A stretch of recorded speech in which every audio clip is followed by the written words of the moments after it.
Hi guys, welcome back. तो आज मैं आप लोगों के साथ एक न्यू वॉन्गशन फैन फिक्शन शेयर करने वाली हूँ जिसका नेम है the werewolf next door and written by vanilla galaxies. इसकी स्टोरी लाइन यार बहुत मस्त है, आप लोगों को भी ज़रूर पसंद आएगी। तो चलिए स्टार्ट करते हैं। तो स्टोरी की स्टार्टिंग होती है हमारे वीइंग से, जो रात के अंधेरे में घने जंगलों के बीच वुल्फ से बचते हुए भाग रहा था। वुल्फ्स के चिल्लाने की आवाज़ उसके चारों तरफ गूंज रही थी, जिसकी वजह से उसे बहुत डर लग रहा था। वो अपनी जान बचाने के लिए जितना तेज़ हो सके उतनी तेज़ भाग रहा था और उसे काफ़ी चोट भी लग गई थी। फाइनली वो जंगल से निकलकर सड़क तक पहुंच गया था। हालांकि उसने अभी तक कोई क्रिएचर नहीं देखा था, बट उसके लिए उनकी आवाज़ ही काफ़ी थी। सड़क में बहुत सन्नाटा था। वीइंग को लग रहा था कि अब वो सेफ है, बट तभी उसके पीछे से चिल्लाने की आवाज़ आती है। उसमें हिम्मत नहीं बची थी कि वो पीछे मुड़कर देखे। इसके बजाय वो हेल्प के लिए चिल्ला रहा था, बट उसकी हेल्प के लिए वहाँ पर कोई नहीं था। वो उस वाइल्ड बीस्ट के साथ अकेला था जिसके इंटेंशंस वीइंग को मारने के थे। वीइंग फिर से भागना स्टार्ट कर देता है। भागते भागते वो कीचड़ वाले गड्ढे में गिर जाता है। वीइंग को तो अपनी आंखों पर बिलीव ही नहीं हो रहा था। उसके ऊपर एक वुल्फ खड़ा था जो जेड के जैसा वाइट था, जिसकी आइज़ का कलर गोल्डन था और जिसके मुंह से खून टपक रहा था। वो कोई साधारण वुल्फ नहीं था, बल्कि एक वेयरवुल्फ था, एक ऐसा क्रिएचर जो केवल फेरी टेल्स और फिक्शंस में ही होता है। जैसे ही उस क्रिएचर ने वीइंग पर अटैक किया, वीइंग जोर से चिल्ला पड़ा और अपनी नींद से जाग गया।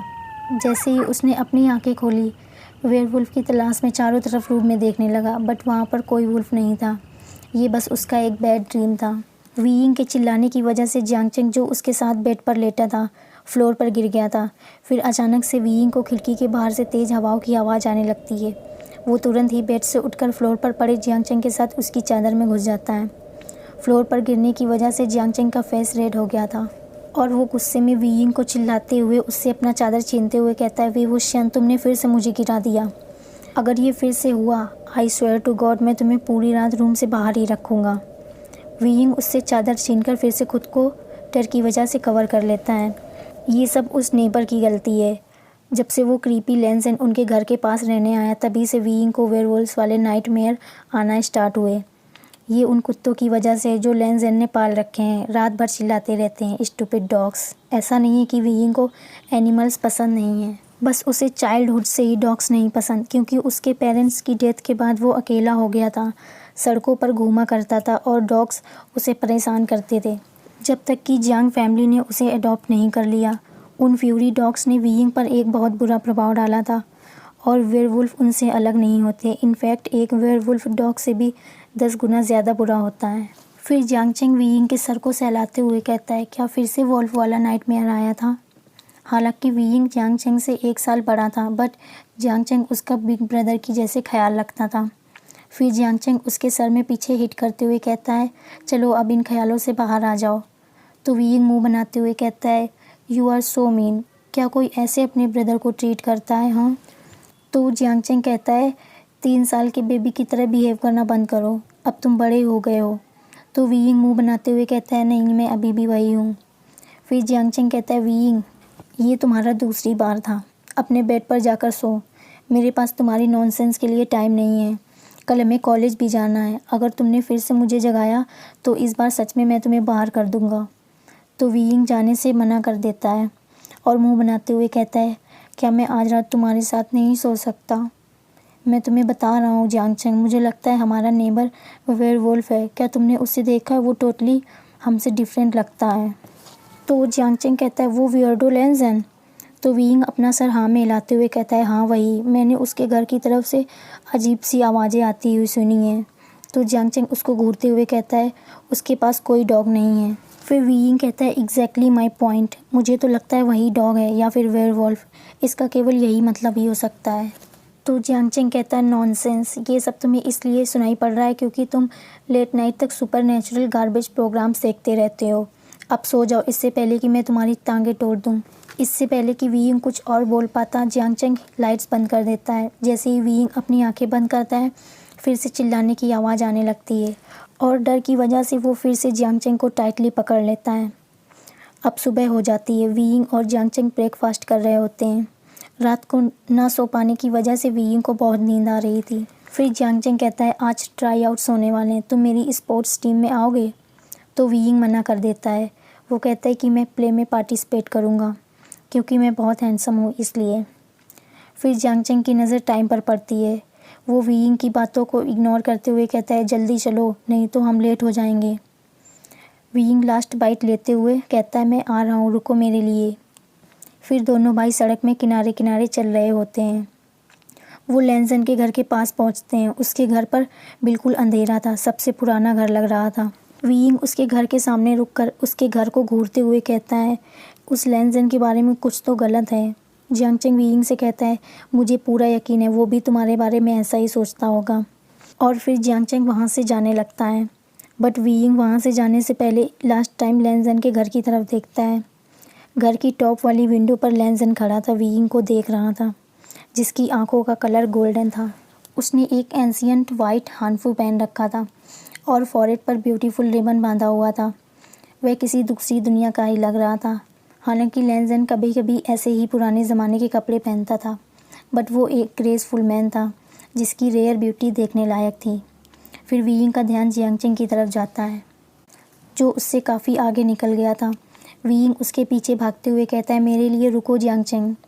दूसरी तरफ लैनजन अभी भी उसे देख रहा था। जब से वो यहाँ रहने के लिए आया था लैनजन हमेशा वीइंग के बारे में ही सोचता रहता था। वो चाहे कितनी भी कोशिश कर ले वीइंग को इग्नोर करने की, बट वो ऐसा नहीं कर सकता था। ऐसा लग रहा था जैसे कि वीइंग ने उस पर कोई जादू कर दिया हो। वो दिन भर वीइंग का नाम पुकारा करता था, उसे वीइंग कहना बहुत अच्छा लगता था। कॉलेज पहुँचने पर वो दोनों अपने अपने क्लासरूम की तरफ चले जाते हैं। न्यू हिसांग वीइंग का बेस्ट फ्रेंड था और अपकमिंग प्ले का पार्टनर भी। जब वो कॉलेज से बाहर आते हैं तब तक इवनिंग हो चुकी थी और स्ट्रीट की लाइट्स ऑन हो गई थी। वीइंग कहता है जियांग चंग मैं सोच रहा हूँ कि हमें बस से जाना चाहिए। तो जियांग चंग एग्री हो जाता है और कहता है चलो कुछ देर बस का यहीं पर वेट करते हैं। तो वीइंग अपना सर ना में हिलाते हुए कहता है नो वे, ये जगह रात में उनके लिए डेंजरस हो सकती है और वो कोई चांस नहीं लेना चाहता था। तभी ज़ोर से अजीब सी आवाज़ें आने लगती हैं। उसकी किस्मत सच में ख़राब थी। वीइंग डरते हुए कहता है जियांग चंग ये कैसी आवाज़ें थी। इस बार जियांग चंग ने भी सुना था, बट उसे डर था कि वीइंग और ज़्यादा डरने लगेगा। तो वो कहता है वीइंग डरना बंद करो, वो बस कुत्ते की आवाज़ थी। बट फिर से वो आवाज़ें आने लगती हैं, इस बार और भी ज़्यादा तेज़ से। इस बार वीइंग चिल्लाते हुए जियांग चंग को पकड़कर आलू की बोरी की तरह कंधे पर रखकर रात में एक चोर की तरह उसे जितने भी शॉर्टकट्स पता थे उसने वो सब लिए। बगीचे में झाड़ियों के बीच से भागते हुए, फूलों को कुचलते हुए उसने ये तक नहीं ध्यान दिया कि वो किसका बगीचा है। अभी उसे बस घर पहुंचने की जल्दी थी। जैसे ही वो घर पहुंचे उसने जियांग चंग को फ्लोर पर फेंक दिया और जल्दी से दरवाज़ा बंद कर लिया। हाँफते हुए उसने गुस्से से भरी जियांग चंग को देखा और ऑकवर्डली स्माइल करते हुए कहता है अब हम सेफ हैं। रात में वीइंग फिर से वही सुपरनैचुरल प्रोग्राम्स देख रहा था। तभी उसके दरवाजे की घंटी बजती है। वैसे रात को जियांग चंग ही दरवाज़ा खोला करता था, बट अभी वो ऊपर सो रहा था तो वीइंग को ही खोलना पड़ेगा। वीइंग अपने आप से कहता है इतनी रात को कौन हो सकता है। जैसे ही उसने दरवाज़ा खोला वो सरप्राइज़ हो गया। उसके सामने उसका क्रीपी नेबर लैनजन खड़ा था। वो वीइंग का नाम पुकारता है, बट वीइंग अभी भी शॉक्ड में था। तो लैनजन खुद ही अंदर आ जाता है। उसकी हार्ट बीट बहुत फास्ट हो गई थी, बट फाइनली उसे अपने ट्रबलसम नेबर से मिलने का मौका मिल ही गया था।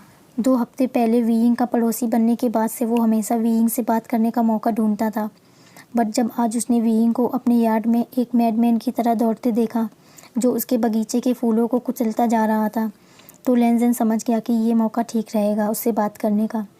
वैसे लैनजन की लाइफ इतनी अच्छी नहीं थी। फर्स्टली वो ह्यूमन नहीं था, वो एक ऐसा क्रिएचर था जिसे लोग वेयरवुल्फ कहते हैं। हालांकि उसकी फैमिली है, उसका एक ब्रदर है जिसका नेम है लैन सिचेन। वो बहुत कम ही लैन सिचेन से मिल पाता था। लैनजन की एज 200 साल से भी ज़्यादा थी, बट फिर भी वो एक रेयर ब्यूटी था। लैनजन का एक ही पर्पस था वीइंग। वो वीइंग के साथ रहकर एक न्यू लाइफ स्टार्ट करना चाहता था।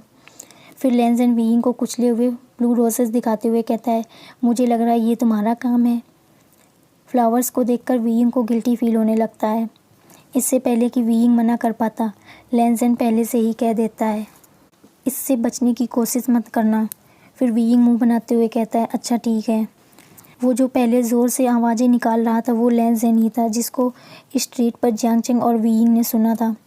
फिर वीइंग पीछे हटते हुए कहता है, सॉरी मैं नहीं किया था। ये ख्याल कैसा रहेगा कि तुम सुबह आओ, तब जियांग चेंग उठ जाएगा और तुम्हें पे कर देगा। तो लेनजेन उसकी तरफ एक स्टेप आगे बढ़ाते हुए कहता है, उसकी कोई ज़रूरत नहीं है, आफ्टर ऑल हम नेबर्स हैं। लेनजेन को पता था कि आज रात उसे यहाँ नहीं होना चाहिए था, क्योंकि आज पूरे चांद की रात थी और वो कभी भी एक भेड़िए में बदल सकता है। फिर लेनजेन हल्की सी स्माइल करते हुए कहता है, शायद तुम मेरे घर आ सकते हो, मेरे यार्ड को ठीक करने में मेरी हेल्प करने। वीइंग डरने लगता है और लेनजेन की आंखों की तरफ पॉइंट करते हुए कहता है, तुम्हारी आइज़ वो रेड हो रही हैं। लेनजेन ने वीइंग की आंखों में इतना डर पहले कभी नहीं देखा था। वो तुरंत ही अपना फेस दूसरी तरफ करके अपनी आइज़ को कवर करते हुए कहता है, ये कुछ नहीं है, मुझे लग रहा अब मुझे जाना चाहिए, गुड नाइट वीइंग। और कुछ ही सेकंड्स में लेनजेन वहाँ से चला जाता है, वीइंग को कोई एक्सप्लेनेशन ना देते हुए। हालांकि वो समय भी बहुत जल्द आएगा जब वो वीइंग को अपने बारे में सब सच बताएगा। वीइंग देखता है कि लेनजेन की स्पीड 1 मिनट में 1 मील है। वीइंग को लेनजेन को इस तरह देखकर कहीं ना कहीं यकीन होने लगता है कि उसका अजीब से कपड़े पहनने वाला नेबर एक वेयरवुल्फ है। ये इमेजिन करना कि एक रियल सुपरनेचुरल क्रिएचर उसके घर के पास रहता है। वीइंग को समझ नहीं आ रहा था कि उसे डरना चाहिए या एक्साइटेड होना चाहिए। नेक्स्ट नाइट को वीइंग के बहुत मनाने पर जियांग चेंग उसके साथ सुपरनेचुरल प्रोग्राम सीख रहा था। पूरे दिन वीइंग यही सोच रहा था कि वो जियांग चेंग को लेनजेन के बारे में बताए कि नहीं। फिर फाइनली उसने डिसाइड किया कि जब वो इस बारे में पूरी तरह से श्योर हो जाएगा तब वो उसे सब बताएगा। दूसरी तरफ टीवी में मूवी का इंटरेस्टिंग पार्ट आने ही वाला था, तभी ब्रेक आ जाता है। स्क्रीन पर जो वूमेन थी उसका नाम वेंचिंग था, जो सुपरनेचुरल थिंग्स के बारे में काफ़ी कुछ जानती थी। कुछ लोग उसे फ्रॉड समझते थे, बट वीइंग उसकी बातों को ध्यान से सुन रहा था और कुछ सोच रहा था। फिर वीइंग जियांग चेंग को स्लैप करते हुए कहता है, बस करो, क्योंकि जियांग चेंग की आइज़ ब्यूटीफुल वूमेन पर फिक्स थी जो रेड ड्रेस में थी। फिर वीइंग टीवी बंद कर देता है और जियांग चेंग से कहता है, वो ग्रिमवा हमें सच जानने में हेल्प करेगी। ग्रिमवा एक ऐसी बुक है जिसमें जादू के बारे में बताया गया है। तो जियांग चेंग कहता है, तुम फिर से स्टार्ट हो गए, उस वियर्डो लेनजेन को थोड़ा ब्रेक दो। फिर वीइंग कहता है, जियांग चेंग मैं सीरियस हूँ, लास्ट नाइट जब तुम सो रहे थे तब वो यहाँ आया था। फिर वीइंग रुक जाता है, उसने अभी ये बताने का इरादा नहीं किया था, बट उसकी ज़बान फिसल गई। फिर जियांग चेंग पूछता है, कौन आया था? तो वीइंग कंटिन्यू करते हुए कहता है, लेनजेन, मैंने उसकी आंखों का कलर चेंज होते हुए देखा था। जियांग चेंग, क्या ये तुम्हारे लिए काफ़ी नहीं कि वो एक वेयरवुल्फ है? तो जियांग चेंग उठते हुए कहता है, वो जो भी हो मुझे क्या, मुझे बस इतना पता है कि शायद वो तुम्हारे साथ प्रैंक कर रहा है।